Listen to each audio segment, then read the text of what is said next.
What's up, YouTube? It's Eric, a Lions fan. Thanks for clicking on this video. Welcome to my weekend ramble series where I kind of push beer and sports out of the way, or at least I try to, and I talk about myself here every once in a while. Got quite a bit of stuff I kind of want to talk about today, so this may be a long video, so you might want to get like a water, or a cup of coffee, or a cup of tea, or kind of whatever your favorite beverage is, and kind of sit down and gonna kind of just ramble on here, guys. As you guys all know, I came back from Mississippi on Friday. I made a couple of videos so you guys can see me throughout the week for anybody that's likes kind of the beer chat sort of stuff. I did watch the Lions last night and the Tigers, which starting to come back around with that. Going to do some Pistons stuff and some Red Wing stuff, which I haven't really done yet.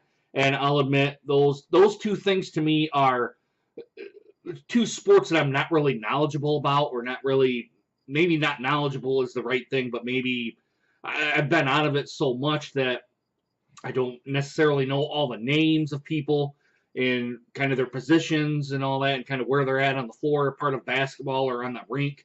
I'm going to try to do my best with what I can and hopefully try to get some more content up here on the channel. It's basically supposed to be a sports channel with kind of the beer reviews mixed in and kind of the vlogs like this. So you're probably going to see some more stuff like that. It's hot out, guys. Today is the 12th of August of 2018. It's a nice day outside. I got to get my lawn mowed and do all that sort of stuff. You know, kind of stuff coming back. I'm going out, being out for work for a week.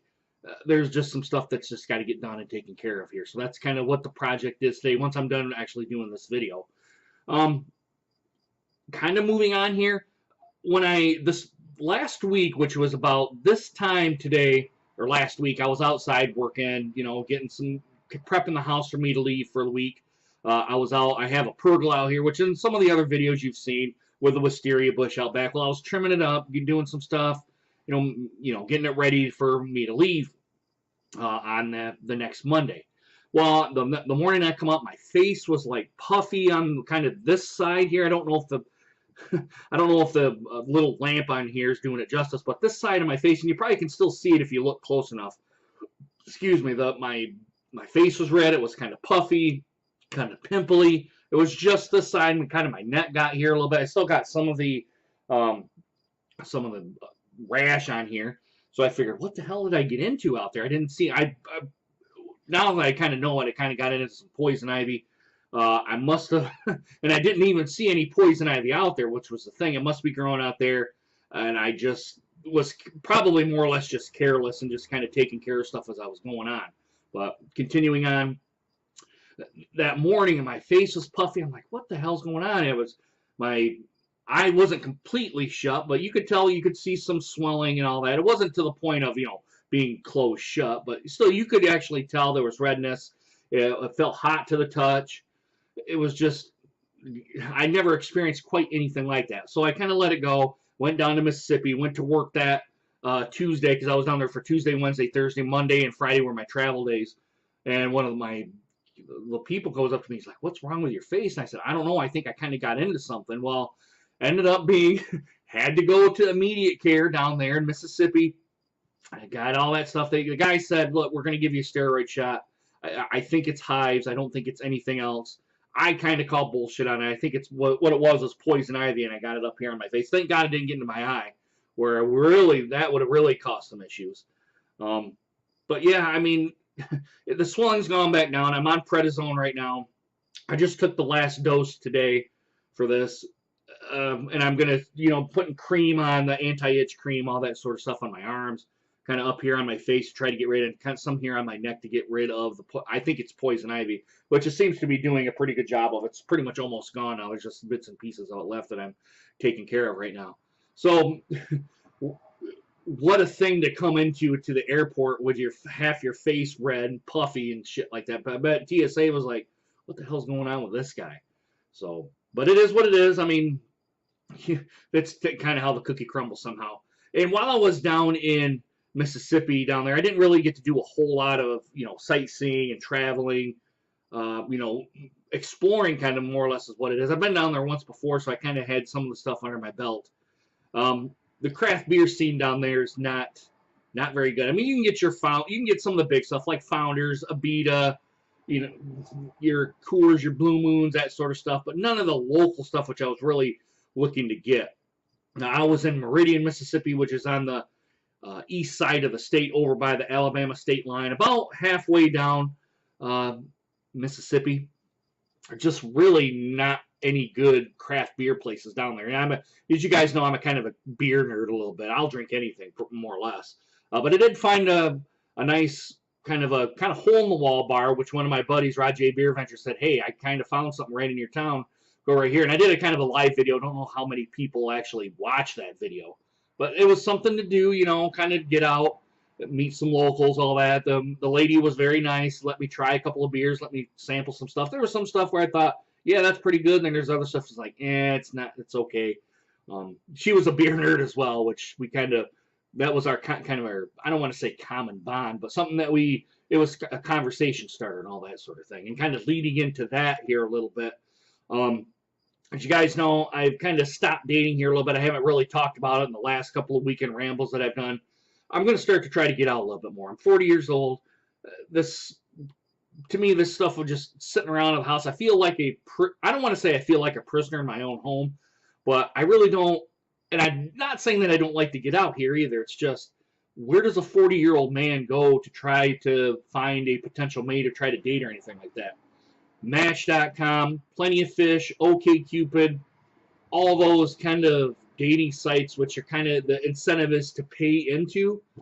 You're just getting the same stuff. It doesn't matter what site you go to. You talk to people, you may get 2 or 3 conversations in, and then nothing. Now, to me, I'm usually the aggressor on those sites. And I'm not saying that aggressive is a bad term or a derogatory term, but to be on those sites, you really have to be the aggressor to try to get women's attention and all that. And I've had limited success in that, and my dating history hasn't been really good anyway. But that's another video for another time, and I don't know if I'm really going to touch on that. But yeah, you're kind of getting the same stuff over and over again. You get a couple of conversations in, and then I usually try to get right to the point. Hey, look, do you want to go on a date to find out if we're compatible or not? And then usually right then and there, the communication just stops. Honestly, I don't know what it is. Is it just me as a person? Am I not good looking enough? Is the gray in my beard kind of tripping people up to think that I'm older than what I really am? I really am 40. I'm coming up to being 41. My birthday's coming up in about 2 weeks. So being 40, 41, and being single just is terrible. Just absolutely terrible for me. I hate it. I absolutely hate it. But, it's just how the cookies crumbled thus far. I'm going to start getting out more. I don't know if I'm kind of going to do any vlogs or anything like that for you guys, but I'm going to start going out getting, I just honestly going out more, but where do you go to try to find women in my age group? My age group was really, I don't want to go down to 33, but I can. I'm not going any less than 33. Maybe 32, 31, but the personality really has to be kind of has to match with mine. Definitely not 30. Before 30 is no bueno. I don't care how good your personality is. Our age groups are just too far apart. Probably on the high end, means probably going to be about 45, right around 45, 46, right around there. But yeah, I mean, where do you really go to find women? That's the real question for me. I don't know. I'm not a big into the bar scene, the bar fly, all that sort of stuff. And usually people my age, women my age that are dateable, usually they've already found their mate, more or less, is what it is. So, and one more thing I kind of want to say on the POF and the Match and all those dating sites. The people have been kind of dating in general. You talk, and then you set up a date, and then people, and I'm on a Facebook group, actually a singles Facebook group, where it's kind of a support group more than it is try to find somebody. The most women, at least when I read on there, they get the term ghosted, in which more or less says, look, they set up a date and then the guy just never shows up, or usually they don't get ghosted, and they usually just get, I want my screen here, and then they usually just get, what usually happens is the guy will have a date, set up a date, they'll talk a little bit, and then they'll never communicate with them again, or they'll say, you're fat, you're ugly, you're something kind of derogatory about them that just doesn't give women self-confidence. I never understood why you just can't say, look, I like, I had a good time, but we're just not compatible. That's all you have to say. That's it. You don't have to get into anything else like you're fat, you're ugly, your personality sucks or anything like that. All you pretty much just got to say, I appreciate your time, but we're not compatible. That's it. That's all you got to say. There's no reason to be a dick or a prick or anything like that. And that's kind of what I'm seeing here a lot too, is women are kind of going back to their previous experiences, and the limited dating that I have done, they kind of bring that stuff back up. And it's, you kind of want to dive somewhat into their kind of lives. To me, I'm not digging down deep, real deep, but kind of on the surface, like, hey, how's your dating experience been? And that's kind of what I'm hearing back from women. So, but that's pretty much it, guys. That's pretty much the dating stuff. I'm going to try to get back out there doing some more dating stuff, getting back out there. I really just don't know really where to go. And the grocery store is, I find that kind of cliche because you're really trying to get groceries, and I don't really want to disturb anybody when I'm out there. But, if you see me out there, I'm interact. That's really all it is, just interact. Try to be polite, that sort of thing. And to me, like my buddy said, Eric, I just do not understand how you don't have somebody. You have a job, you have a car, you have a good job, you have a good car, you have a house. You pretty much have done everything right. You just don't have anybody. Well, my dating experiences, and it's just through experience, have been shit. That's that's not sugarcoating it. So, yeah. But guys, let me know what you guys think of this video. Let me know what you guys think, or maybe what your guys' opinions or maybe thoughts or suggestions are. Go ahead and put it down in the comments. I'm to the point now of, if it's not happening soon, I'm just gonna not give up, but I'm almost to that point right now. I really don't care. So that's kind of how I put it. But guys, let me know what you guys think down in the comments. Hit that subscribe button if you like this Weekend Ramble stuff. Put a thumbs up, put a thumbs down. Consider hitting that subscribe button and hit that bell notification for more videos just like this one. Got some stuff to do, guys, so I'm going to wrap it up. Really hope you guys enjoyed this video. Hope to see you guys again soon. Deuces. Take care, guys.